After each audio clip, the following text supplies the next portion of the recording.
بسم الله الرحمن الرحيم. أعزائي المشاهدين مشاهدي قناتي حياتي بتتغير، أهلا وسهلا بكم. النهاردة أقدم لكم طريقة عمل كبدة بأسهل طريقة، وفي نفس الوقت طريقة غير الطرق اللي عملناها قبل كده، هتخلي الكبدة طعمها في منتهى الجمال والروعة. غير ان نفسك هتتفتح ليها، وفي نفس الوقت هتبقى أحلى بألف مرة من الكبدة اللي ولادك بيحبوا يشتروها من المحلات ويشتروها سندوتشات. أول حاجة بنجيب الكبدة طبعا ونشطفها شوية ونقطعها على حسب رغبتك، يستحسن تبقى قطع صغيرة أو مكعبات صغيرة، ونضيف عليها خل وليمون وفلفل حامي وفلفل عادي وبصل وتوم وبهارات وفلفل اسود وملح وكمون زي وكزبرة ناشفة على حسب الحاجات اللي حضرتك بتحطيها. بعد كده بتبتدي آه، تسخني طاسة على النار وتحطي فيها زيت وسمنة.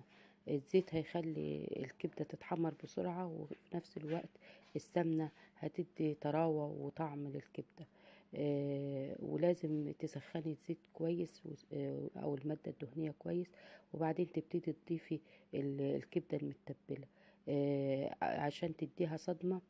ما تكتريش الكمية وانت بتحطيها، وتقلبيهم كويس في المادة الدهنية، وبعدين تخرجيهم وترجعي تحطي كمية تانية، وهكذا لغاية لما تخلصي الكمية كلها الموجودة عندك. يستحسن التتبيلة تتبليها قبلها بفترة وتحطيها في التلاجة علشان تشرب طعم الكبدة. بعد كده تبتدي تقلبيهم لغاية لما يشربوا الصوص كله، وتظهر المادة الدهنية اللي حطيتيها. توطي النار عليها لغاية لما تظهر المادة الدهنية، وتبتدي تقلبي فيها لغاية لما تحمر. دي أسهل طريقة لعمل الكبدة، وفي نفس الوقت بتبقى طرية وطعمها حلو خالص. بعد كده نبتدي نحط الكبدة بعد كده نستمر في التقليب الكبدة لغاية لما تتحمر خالص، ولغاية ما تحس بالقوام اللي انت عايزاه او درجة التحمير اللي انت عايزاه. وممكن تقدمي معاها رز سادة كده، او شوية مكرونة محمرة، او تعمليها سندوتشات لولادك وتقدمي معاها خيار او سلطة او سلطة طحينة، وتاكلوها بألف هنا وشفا. دي كانت طريقة عمل الكبدة، وجربيها وهتلاقيها في منتهى الجمال، وولادك هيحبوها. وبألف هنا وشفا، ولايك وشير وسبسكرايب لقناتي. والسلام عليكم ورحمة الله وبركاته.